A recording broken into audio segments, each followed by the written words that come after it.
Assalamu alaikum students, welcome again back to my channel Nursing Benches. I hope that you all are fine.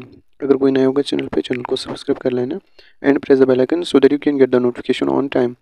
और हमारा Telegram group ज़रूर join कर लेना, उसकी link आपको description में मिल जाएगी। वहाँ पे आप अपने डाउट्स बता सकते हैं, कोई भी डाउट पूछना होगा वहाँ पे आप पूछ सकते हैं। तो आज की इस वीडियो में हम डिस्कस करेंगे थोड़ा सा जो पेपर आया था बीएससी नर्सिंग फर्स्ट सेम को, applied sociology and applied psychology का। ठीक, तो इसको हम थोड़ा सा डिस्कस करेंगे, कैसे क्वेश्चन आए थे, क्या पेपर टफ था as compare to previous year या इजी था, और आपको कितना आया था जो मैंने गेस दी थी वो भी मैं देखूंगा। ठीक है, इस वीडियो में कौन कौन सा क्वेश्चन मैंने गेस दिया था वो आया था। ठीक है, चलो हम इसको स्टार्ट करते हैं। आप सब जानते हैं कि ये बीएससी नर्सिंग फर्स्ट सेम का, अब यहाँ पे आप देख सकते हैं अप्लाइड सोशियोलॉजी अप्लाइड साइकोलॉजी का पेपर है। ठीक है, और मैक्सिमम मार्क्स कितने हैं, 75 में से मार्क्स होते हैं, और आपको कितने लाने होते हैं, मिनिमम 38। ठीक है, पहला जो सेक्शन है दैट सेक्शन ए, इसमें है अप्लाइड सोशियोलॉजी। ठीक है, इसमें आपको मिलेंगे मैक्सिमम मार्क्स 37। ठीक है, और उसमें होते हैं 38। पहले इसको जो सेक्शन है इसमें आपको ऑब्जेक्टिव होते हैं, दैट्स 1 मार्किंग क्वेश्चन। ठीक, ये आपको मिलेंगे 6 क्वेश्चन और हर एक क्वेश्चन को 1 मार्क्स आपको मिल जाएगा। ठीक, पहले हम देखेंगे ऑब्जेक्टिव। पहला जो ऑब्जेक्टिव है that's the smallest unit of culture is known as. ठीक है, ये मैंने शायद पढ़ाया भी है। ठीक है, जो कल्चर का जो स्मॉलेस्ट यूनिट होता है दैट्स कॉल्ड द ट्रेट, याद रख लेना। ठीक है, इसका कास्ट इसने लिखा है बट दिट्स ट्रेट।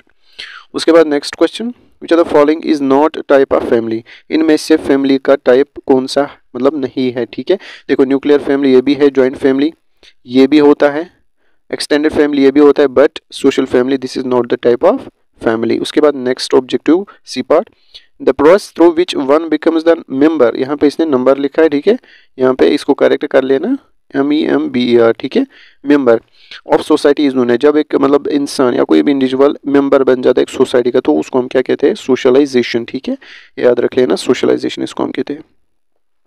उसके बाद next question D part, who made the statement is a social animal. ये स्टेटमेंट किसने बोला, जो एक मैन होता है दैट्स अ सोशल एनिमल, ये बोला था एरिस्टोटल ने। ठीक है, याद रख लेना, इसका आंसर आएगा एरिस्टोटल।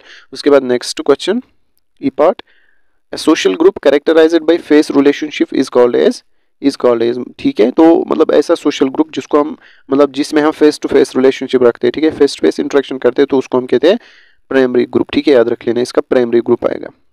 उसके बाद F part, closed stratification is a feature of. जो क्लोज्ड स्ट्रैटिफिकेशन होती है ना, ये किसका फीचर होता है, इसका आंसर आएगा ट्रेडिशनल सोसाइटी। ठीक है, दिस इज वेरी इंपॉर्टेंट। तो उसके बाद नेक्स्ट क्वेश्चन है दैट्स क्वेश्चन नंबर 2, ऐसे टाइप क्वेश्चन। ठीक है, ये क्वेश्चन मैंने आपको दिया था गेस में। ठीक है, आप चेक कर लेना, मेरी गेस उसमें दिया है, मतलब सेम मतलब क्वेश्चन दिया है मैंने। क्वेश्चन क्या था, डिफाइन सोशलाइजेशन, आपको डिफाइन करनी थी, डेफिनेशन पहले लिखनी थी। उसके बाद एक्सप्लेन इट्स प्रोसेस, मतलब सोशलाइजेशन जो होती है, प्रोसेस जो होती है कैसे होती है। ठीक है, उसको एक पेज में लिखना था। उसके बाद कैरेक्टरिस्टिक्स एक पेज में, तो ये आपको 10 मार्क्स आराम से मिल जाते हैं। और उसके बाद एनालिस्ट, खाली नाम लिखना था आपको, एजेंसीज ऑफ सोशलाइजेशन। ठीक है, खाली आपको नाम लिखना था, एजेंसीज ऑफ सोशलाइजेशन। मैंने आपको क्वेश्चन दिया था तो ये आपको आया होगा। उसके बाद question number 3 short answer type question, इसमें आपको 4 क्वेश्चन होते हैं और 4 में से कितने करने थे, 3 क्वेश्चन। ठीक है, बट यहाँ पे नहीं दिया है इसने डू एनी 3, तो आपको मतलब यहाँ पे देख सकते हैं आप 3 वही मार्क्स दिया है, हर एक क्वेश्चन को 5 मार्क्स के, और 3 5 हो गए 15। ठीक है, तो आपको 3 करने आउट ऑफ 4। पहला जो है that's impact of culture on health and illness, ये मैंने दिया था आपको। ठीक है, गेस में मिल जाएगा आपको, हो गया question. Significance of sociology in nursing, ठीक है, ये तो मतलब इजी है। ठीक है, सिग्निफिकेंस ऑफ सोशियोलॉजी आपको आया होगा, बट गेस में नहीं था, मैं बोलूँगा, बट इजी है ये।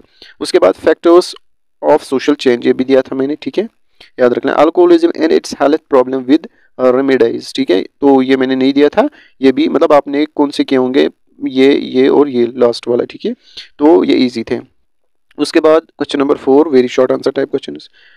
पहला जो है दैट्स डेमेरिट्स ऑफ कॉस्ट सिस्टम, मैंने पढ़ा था एडवांटेज एंड डिसएडवांटेज। ठीक है, बहुत पढ़ाए थे मैंने। इसमें आपको 3 मार्क्स मतलब 3 मार्क्स सॉरी 2 मार्क्स है। ठीक है, हर एक क्वेश्चन को 2 मार्क्स है, और आउट ऑफ 4 आपको 3 ही करने थे। पहला था demerits of caste system. Next importance of marriage, मतलब इंपॉर्टेंस क्या है मैरिज की, तो ईजी था। उसके बाद ट्रांस कल्चरल सोसाइटी, ये भी मैंने दिया था आपको। Use of clinical sociology in crisis intervention, ये भी मैंने पढ़ाया था आपको, और क्वेश्चन मतलब गेस में भी दिया था। ठीक है, उसके बाद सेक्शन बी, अगर मतलब आपको ठीक है जो वीडियो देख रहा होगा, अगर मतलब मेरे गेस से क्या होगा पेपर, मतलब मेरी गेस की होगी, तो आप कमेंट सेक्शन में ज़रूर बता देना। ठीक है, तो बस थैंक्स बोलना और कुछ नहीं। चलो नेक्स्ट सेक्शन बी, इसमें आपको 7 मल्टीपल चॉइस क्वेश्चंस मिलेंगे। ठीक है, तो टोटल में आपको ऑब्जेक्टिव कितने होते हैं, 13। ठीक है, अगर आप 13 क्वेश्चंस करोगे ना, ठीक, फिर अगर आप उसमें उधर इधर भी लिखोगे ना तो पास मार्क्स आपको आराम से आ जाएंगे, ठीक। मल्टीपल चॉइस क्वेश्चन, पहला जो है that's who is known as the father of psychology, आपको पता होगा, विलहेम वॉन्ट। उसके बाद next, which are the following part of brain is known as emotional brain. Emotional brain हम किसको कहते हैं, आप सबको पता होगा, पढ़ा भी होगा, limbic system is known as the emotional brain. उसके बाद another term for superior ego, ठीक है, सुपीरियर ईगो ये टर्म दिया है टेक्स्ट में, इसमें आपको जो आंसर है दैट्स कॉन्शियस, ठीक है, कॉन्शियस, ये इसका आंसर आएगा, ठीक। उसके बाद नेक्स्ट ऑब्जेक्टिव, एमन Pavlov propose the concept of, इसने क्या मतलब कॉन्सेप्ट दिया, इसने दिया क्लासिकल कंडीशनिंग, इसका कॉन्सेप्ट दिया, ठीक है, याद रख लेना, क्लासिकल कंडीशनिंग। उसके बाद नेक्स्ट, अगर कोई ऑब्जेक्टिव मैंने गलत बोला होगा, ठीक है, अगर आप श्योर हो उस पर मैंने गलत हो तो कमेंट सेक्शन में बता देना, ठीक है, मतलब फिर भी मैंने मतलब देखा है कि ऑब्जेक्टिव में यही है जो मैंने आंसर दिया, इंशाल्लाह ये हो गया, बट अगर कोई गलत होगा तो आप कमेंट सेक्शन में बता देना, ठीक है। Next, the general adaptation syndrome was described by Hans Selye, ठीक है, इसका फर्स्ट पार्ट आएगा ये वाला। उसके बाद सॉफ्ट स्किल्स, और सॉफ्ट स्किल्स क्या होते हैं, ये इंपॉर्टेंट है, इंटरपर्सनल स्किल्स, ठीक है, these are the interpersonal skills. उसके बाद लास्ट इसका objective, that's after a horrible day at work a father comes home and yells at his children for minus maths. This example है, देखो एक मतलब एक फादर है, वो काम से आया, ठीक है, बहुत खतरनाक है, तो जब ये आया उसने मतलब जो इसका बच्चा है उसको डांटा बहुत ज़्यादा, तो इसकी एग्जांपल है, इसमें डिस्प्लेसमेंट की एग्जांपल है, क्योंकि इसमें जो उसका एंगर है वो डिस्प्लेस हो गया टुवर्ड्स द चिल्ड्रन, तो ये क्या है, डिस्प्लेसमेंट, ठीक। उसके बाद नेक्स्ट ऐसे टाइप क्वेश्चन, पहला जो क्वेश्चन था डिफाइन साइकोलॉजी, ये भी मैंने बताया था आपको, पढ़ाया भी, describe its scope of psychology, ठीक है, significance with respect to nursing. उसके बाद question number 3 short answer type, ठीक है, कैरेक्टरिस्टिक मेंटली हेल्दी पर्सन, मैंने गेस में दिया था, psycho analytical theory of personality ये नहीं दिया था मैंने, role of nursing psychological assess में ये दिया था, और अडेप्टेशन इन कोपिंग ये मैंने पढ़ाया नहीं, ठीक है, बट शायद गेस में दिया था मेरे हिसाब से। उसके बाद very short answer type question, motivational cycle motivation मैंने पढ़ाया था और गेस में भी दिया था, सेकेंडरी नीड्स ये नहीं दिया था, क्लासिकल कंडीशनिंग, ठीक है, use of soft skill in nursing ये भी दिया था, ठीक है, इसमें मैंने आपको 2 क्वेश्चन दिए थे, 2 नहीं दिए थे। तो आई होप दैट आपने अच्छे से पेपर किया होगा और आपको समझ आया होगा कैसे करना था, ठीक है। चलो मिलते हैं नेक्स्ट वीडियो में, तब तक के लिए अल्लाह हाफिज़।